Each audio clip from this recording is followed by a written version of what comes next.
Lauren Hugelmeier was a 29-year-old woman who was described by many as a kind, loving, and genuine person. She grew up in a very tight-knit family and was incredibly close with her father Dale and sister Beth. Lauren met Matthew Phelps while they were in middle school, but they reconnected in 2014 when Matthew had stumbled upon a photo of Lauren and realized that he actually knew her. The two started a long-distance relationship and would eventually get married in 2016. Lauren and Matthew were fans of Star Wars, which is why they included some lightsabers in their wedding. This seemed like the perfect marriage until it wasn't. Lauren was a hard-working and independent woman who volunteered a lot at her church. She was known to have a few jobs at one point. Two of those included the multi-level marketing companies called Scentsy and Jamboree. It is very common for MLM companies to target women with this hope for time and financial freedom along with being your own boss. Lauren was working a multitude of jobs, including these MLM companies, not only because she loved doing it, but because of their financial situation. Matthew was spending their money left and right. He even spent the money they were saving for their trip to Disney World. Sadly, Lauren would be brutally murdered on September 1st, 2017, and her husband Matthew Phelps would be dubbed the Cold Medicine Killer. Hello everyone, and welcome back to my channel. If you are new here, hi, my name is Monica. I like to post anti-MLM, so that's anti-multi-level marketing, life, and some true crime content here on this channel. So if any of that interests you, make sure to hit that subscribe button. I would love for you to stick around. In today's video, I am bringing you an anti-MLM true crime hybrid kind of a video. So for the anti-MLM portion, of course, just as a disclaimer, that is just for entertainment purposes and just my opinion. Along with the true crime portion, I am going to issue a warning. Warning: the following presentation is intended for mature audiences. It contains graphic descriptions of crime scenes, adult dialogue, and adult language, along with a trigger warning for domestic violence, domestic abuse, and substance abuse. Because of that, I do want to say that if you or someone you know is in an abusive relationship, please call the National Domestic Violence Hotline at 1-800-799-7233 or go to www.thehotline.org. Along with that, if you or someone you know is struggling with substance abuse, the hotline for that is 1-800-662-4357. Today we're going to be talking about the case of Lauren Hugelmeier, and the reason why this is an anti-MLM true crime hybrid kind of a video is because Lauren was part of Scentsy and Jamboree. So later on in the video, I'm going to go over both of those MLM companies, just a brief overview, but without further ado, let's get into the video. Lauren Ashley Nicole Hugelmeier was born on June 9th, 1988 in Los Angeles County, California. Even though she was born in California, she would grow up in Kentucky with her parents, Dale and Lori, and two sisters. Lauren and her family were very close, and they were also very religious and traditional. She had a close bond with her father, Dale, and her sister, Beth. Lauren was known to be a very kind and loving person who was filled with life. In her adult years, she would say that her nephews were one of the most important parts of her life and that she was a very proud aunt, followed by her love for her dog, Cooper. There was a boy that was named Matthew Phelps that went to her middle school. They both knew of each other when they were younger. However, they did go their separate ways when Matthew transferred to a different high school and Lauren moved to Raleigh, North Carolina. There was a reason why Matthew transferred schools, so let's go over that a little bit along with his upbringing. Unlike Lauren, who had an amazing and loving family, that was not the case for Matthew. His mother was a single mom who was rarely around, and his biological father was not in his life whatsoever. Matthew's mother remarried a few times, but he could never form any kind of bond with his stepfathers. Because of this, Matthew was raised by his grandparents. With all of these changes and this constant turmoil that was going on in his life, he would do what teenagers do best, and that is to rebel. Unfortunately, he would end up hanging out with the wrong crowd, which led to substance abuse, specifically quercetin cough and cold medicine. As most people probably know, taking high amounts of cough syrups like quercetin can possibly cause one to become high. This was something that Matthew became addicted to, and he spiraled out of control. His grandparents transferred him from a public high school to a private Christian school to help him get back on track. Thankfully, this did help Matthew, and he would graduate from high school and then go off to attend Clear Creek Baptist Bible College in Kentucky. Very many years later, in 2014, when Lauren and Matt were about in their mid-20s, Matthew was randomly scrolling through Instagram one day and he came across this photo of an incredibly beautiful woman, and that woman was Lauren. When he looked a little bit closer at the photo, he realized that he knew Lauren. They went to middle school together. Matthew decided to just slide into her DMs and reach out to her, and they started to reconnect and catch up. This would blossom into a relationship. However, it would be long distance due to Matthew still living in Kentucky. Matthew would visit Lauren in North Carolina, which led him to move there just to be with her. Most of Lauren's family liked Matt, except for Dale, Lauren's father. While some parents do have that gut feeling that something is wrong or something is a little off, other parents are just being protective of their children because that's just their job. Their job is to protect their children. But in Dale's case, he was right in thinking that there was something the family didn't know. There was a night where Matthew and Lauren were at game night with Lauren's parents, and that's when Matthew told the family that he had already been married and divorced prior to Lauren. Of course, this detail doesn't make someone a bad person, because I know plenty of people who have been married and divorced. A lot of people, they're just not the right fit for one another, and this happens on an everyday basis where people get divorced, so it's not something to judge someone by. But with Lauren's parents, they were questioning Matthew's character just a little bit because he was so young at the time. And her parents were a little worried, as a lot of parents, they are worried. They want to know what happened, that kind of a thing.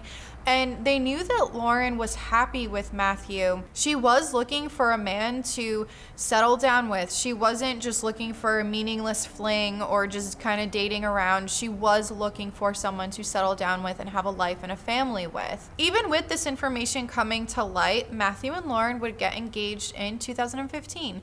What was so sad for me to find out was that while Lauren's family eventually accepted the relationship because they saw just how happy Lauren was, unfortunately, Matthew's family did not reciprocate that same acceptance, the same love, or anything like that. Specifically, Matthew's mother. She didn't treat Lauren with any kind of respect or love, and from the research that I was doing, it doesn't seem like Lauren gave the family any kind of reason for them to treat her this way. To add to the lack of respect from Matthew's mother, when they were having their engagement party, Matthew's mother showed up in a white dress, which we know is not something that you wear as a guest to an engagement party. With traditional engagement parties, the future bride is the only one who should be wearing a white dress.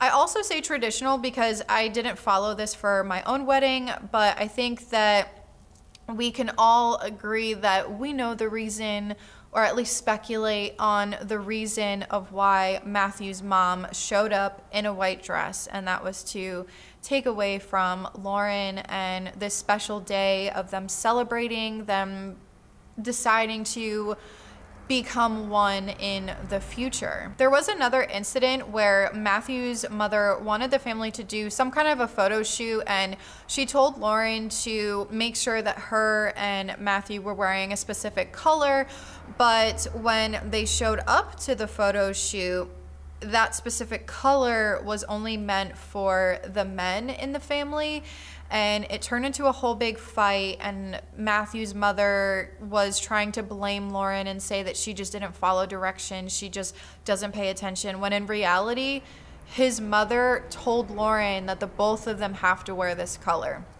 So she blamed Lauren for basically ruining this photo shoot, all that kind of stuff. Regardless of all of this, and monster-in-law in my opinion, in 2016, the couple would get married. Because of the both of them being Star Wars fans, they actually had lightsabers at their wedding, along with having a lightsaber fight at their reception. And I can relate to this because my husband and I actually walked out of our ceremony to the Imperial March because our colors were red and black. So I can definitely relate to them on this level, because it's nice to have someone who's willing to do these fun little things on such a special day. Lauren was very independent and her values were that of a hard worker. She graduated Appalachian State University in 2011 and obtained a degree in business administration and management. She was not shy about working more than one job to be financially stable. She worked as an auditor for IQVIA, formerly known as Quintiles, along with volunteering at her church, Hope Lutheran Church, as a Sunday school teacher. Lauren was part of not just one multi-level marketing company, but two, and those were called Scentsy and Jamboree. If you don't know that much about MLMs or multi-level marketing companies, the easiest way to describe it is they are set up very similar to that of a pyramid scheme. However, there is a product to be sold in addition to recruiting. But in case you're new to my channel, I am very anti-MLM.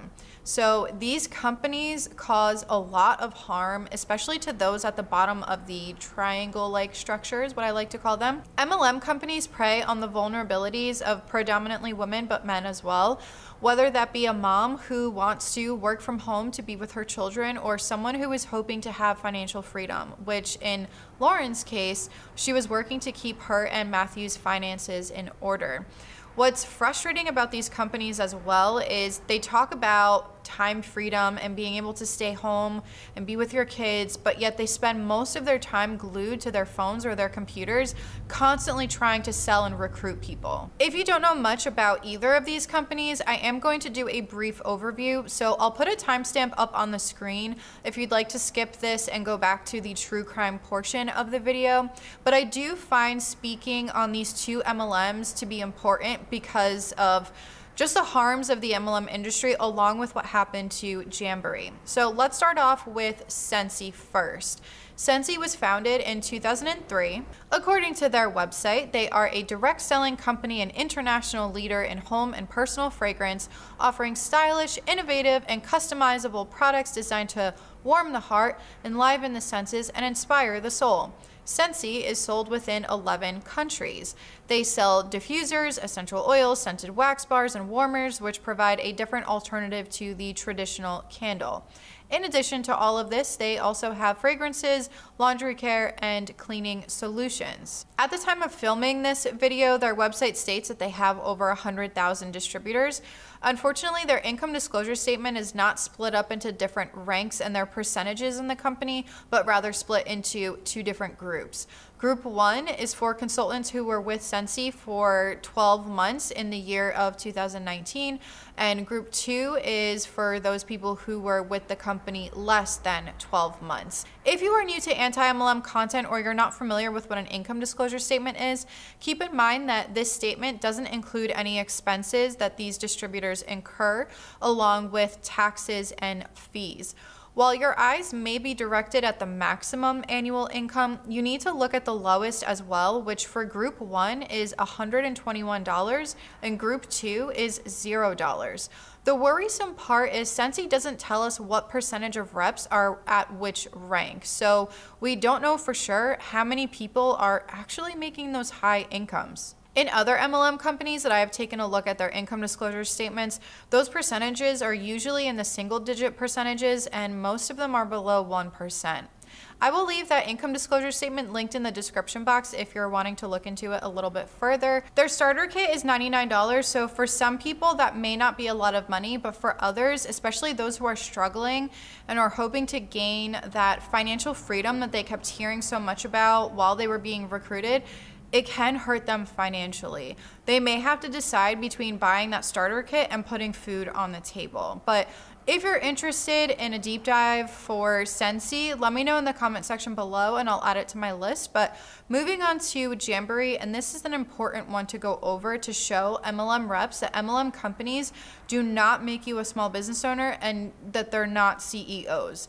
But Jamboree Nails was founded in 2011 by three sisters named Christy Hepworth, Lindsay Ekstrom, and Carrie Evans. They were based in Utah and they sold these nail wraps. So it's kind of similar to that MLM called Color Street. But what's interesting about Jamboree is they didn't start off as a multi-level marketing company. They started to grow exponentially in 2011, and that's when the founders decided to transition into a multi-level marketing model instead. Within 2 years, Jamboree hired 7,000 full-time employees.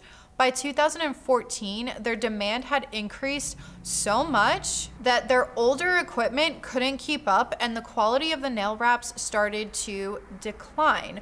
Along with this demand, not only did their quality suffer, but so did their shipping. This became a huge issue, which meant a lot of mistakes on orders. So, of course, you're going to have some unhappy customers and unhappy distributors.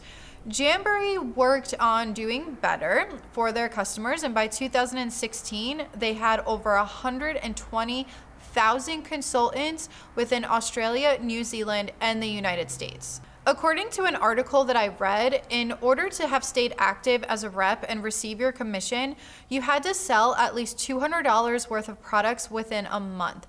If you didn't sell it to friends and family, you could easily sell it to yourself, and that would count in order to get your commissions for that month. This is a slippery slope of how reps could easily get into debt with an MLM company. In just 2 years, because of the massive uproar about this, 70,000 distributors left Jamboree. In June of 2018, Jamboree foreclosed. 2 days later, Jamboree announced that it would not refund any purchases the consultants made, and this included products that they had bought to sell along with marketing materials and gift cards. These distributors lost everything they had ever invested into this company. Jamboree products are now being sold through Benayu, which seems to be yet another MLM company. This is the perfect example to show how harmful these MLM companies can be and how that financial freedom that a lot of these reps talk about can be taken away just like that in an instant. Speaking of financial difficulties, let's get back into Lauren and Matthew. Even though Lauren was such a hard worker, Matthew wasn't in the same boat. In my opinion, he had a terrible work ethic and was, well, lazy. He didn't like working and was having trouble finding jobs, and once he did find one, he was terrible at keeping it. There was a point in time where Matthew decided that he was going to go back to school to become a pastor for his and Lauren's church. While this was something that Lauren found to be really great of Matthew to do, unfortunately their finances would suffer. In addition to Matthew's inability to keep a job, he had a very bad spending habit. He was really into electronics and gaming, so he would spend a lot of their money on those types of items. It's been said that he would steal money from their savings account or even directly from Lauren's purse. According to Lauren's family, her savings account had $10,000 in it at one point. However, Matthew had depleted that to a little under $1,000 before Lauren was murdered. In turn, this financial instability and spending way above their budget by Matthew put a strain on their marriage. They fought a lot, and what was so sad is that they were saving up, well, let's be honest here, Lauren was saving to go to Disney World. They would never be able to go on that trip because Matthew spent all of that money. It would only go downhill from here. One night, Lauren was on the phone with her sister Beth while she was cooking dinner for Matthew when their neighbor Valerie came to their door. Matthew told Lauren that he was going to go hang out with Valerie. Well, later on, Matthew texted Lauren and said, "Just eat dinner without me. I'm having way too much fun with Valerie." In Matthew's mind, it was fine that he left his wife to eat dinner without him while he went on to hang out with Valerie, but it wasn't okay if Lauren wanted to hang out with her friends who just so happened to be men. There was an apparent jealousy from Matthew's side, and this would cause many fights between him and Lauren. There was one person in particular that Matthew would get jealous over, and it was a man from their church that he thought had feelings for Lauren. During all of these fights, because of the jealousy and trust issues, Matthew admitted that his previous marriage to Brooke Truitt failed because she cheated on him. Matthew said that Brooke had gone on a missionary trip, and during that trip, she met a new man who she would leave Matthew for. As expected, this wasn't the case. Later on, Brooke would do an interview and said that this isn't why their marriage ended. What really happened, according to Brooke, was Matthew was spending their money while not contributing at all. According to Brooke, Matthew had cheated on her, and later on the truth would come out that Matthew had cheated on both Brooke and Lauren. With all of this going on, Lauren had had enough and started confiding in her family. She was starting to talk about leaving Matthew on a regular basis and how he was very controlling over her. Some people may ask, well, why didn't she already leave him by this point? But you have to remember that she grew up in a very traditional and religious home, and she was a woman of faith. Lauren was trying so hard to make this marriage work and make divorce a very, very last resort. Sadly, on September 1st of 2017, Lauren was murdered at just 29 years old. A 911 call came in at around 1 a.m. on September 1st, 2017 from Matthew. He was talking about how he had a dream, and when he had woken up, he saw Lauren dead on the floor with blood everywhere along with a bloody knife. He would go on to say that he thinks he did it. I had a dream, and then I turn on the lights and she's dead on the floor. How? I have blood all over me, and there's a bloody knife on the bed, and I think I did it. Matthew proceeded to tell the dispatcher that he took more medicine than he should have because he knew it could help you feel good and help you sleep at night. This medicine was quercetin cough and cold, the same cough syrup that he had been addicted to many years prior. I took more medicine than I should have. What medicine did you take? I took quercetin cough and cold, quercetin HCP cough and cold, because I know it can make you feel good. So a lot of times I can't sleep at night. Okay. I took some. Once police arrived on the scene, Lauren was found in the fetal position with clumps of hair in her hands. They rushed her to the hospital, but unfortunately she was pronounced dead as soon as she got there. Her autopsy revealed that she had sustained 123 cuts and stab wounds. What was very telling during the investigation of the crime scene was, according to investigators, everything looked very staged. It was said that the knife was placed on the bed almost perfectly, just as Matthew had described on that 911 call, while the cough medicine was left out on the bathroom counter, but again, it looked staged according to investigators. What was very odd was that while Matthew said that he had thought he was responsible for his wife's death, you would think that he would have blood all over him, but no. He only had a few drops on his shoes and shirt, along with just a few specks on his face that you can kind of see in his mugshot. Did he wash all of the blood off of him? If so, why did he do it? Especially before he called 911, because police were on the scene almost immediately. Investigators also said that even though he cried during his 911 call, when they arrived on the scene, he was very emotionless. It was as if he was a different person when they showed up. Because there wasn't that much blood on Matthew, investigators performed a luminol test around the apartment just in case if Lauren's blood had been cleaned up, the police would be able to see it. There were traces of blood everywhere. There was blood all over the bathroom, and at this point it was obvious to investigators that Matthew had cleaned up all of the blood, or at least tried to. He was taken into custody and charged with murder at 6 a.m. that morning. Of course, investigators started to question why Matthew would do something like this. They found a journal that Matthew would write in talking about his low self-esteem and how he was having issues with the marriage to Lauren, along with not fitting in with her family. Remember Valerie, the neighbor that Matthew had hung out with a lot? I found an article that said that there was yet another neighbor that Matthew had allegedly confided in because they both struggled with depression and anxiety. She has been kept anonymous, but she said that they were just friends and nothing more. But she did distance herself from Matthew when he started to talk about death and more morbid subjects. One of which included, according to an article, a video that Matthew had sent her of someone removing another person's eyeballs. That wasn't it though. Investigators found a private Instagram account that Matthew had called Marty Radical. When investigators were finally able to gain access to this private Instagram, it was filled with Matthew talking about the devil and demons, which clearly is not the content you want to see from someone who is wanting to become a pastor. Because the movie American Psycho was Matthew's favorite movie, there were a lot of posts about that movie along with him dressing up as the character. If you don't know that much about the movie, it's about a Wall Street investment banker by day and serial killer by night.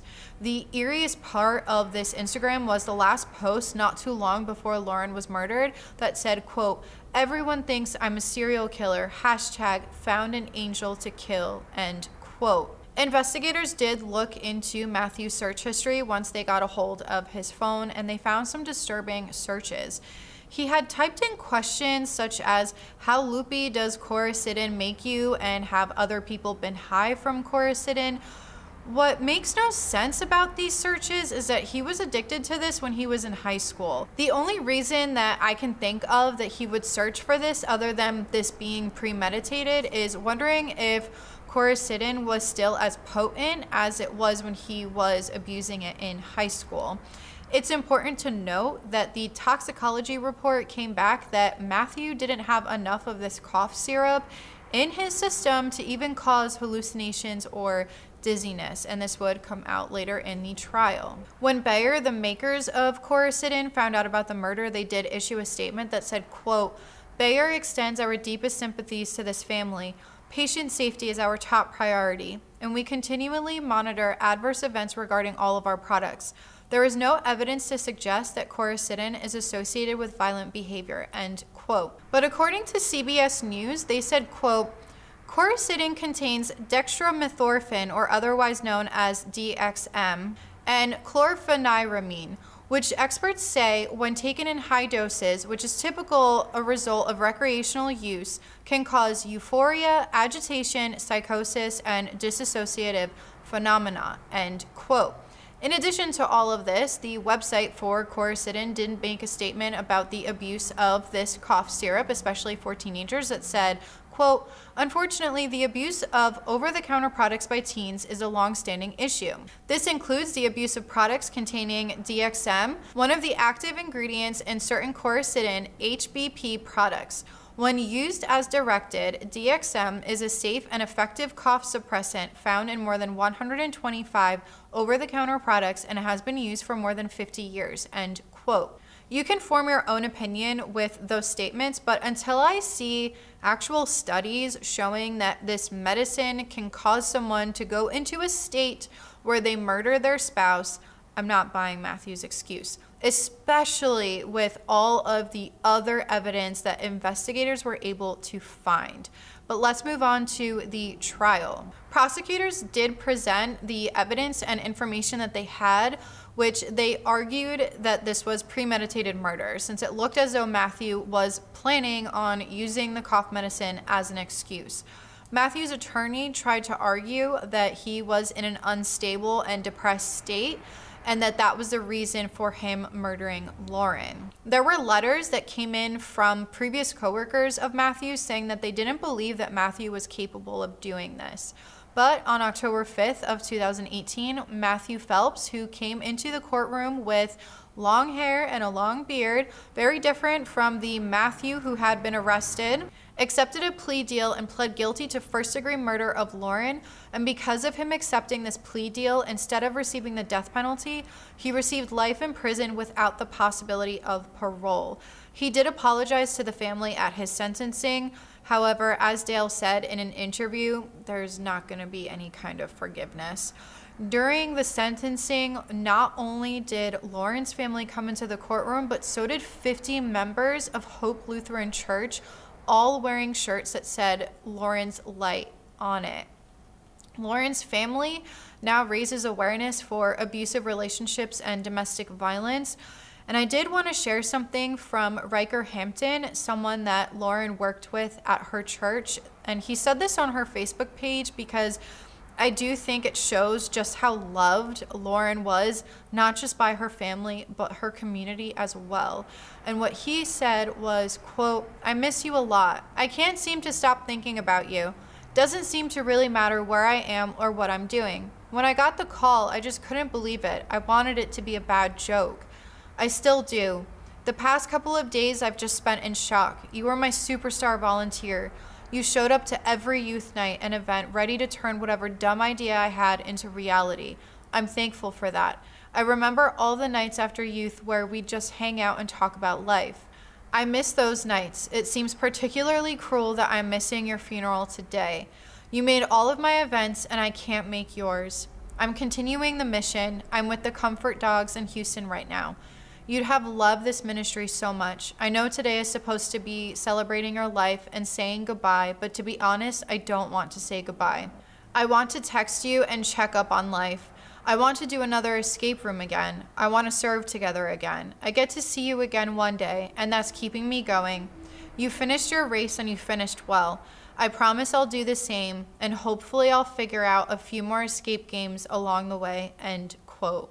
That quote gets me every single time that I read it, and I've read it quite a number of times, but I think it's safe to say that Lauren was loved by plenty of people, and this case really hit me hard.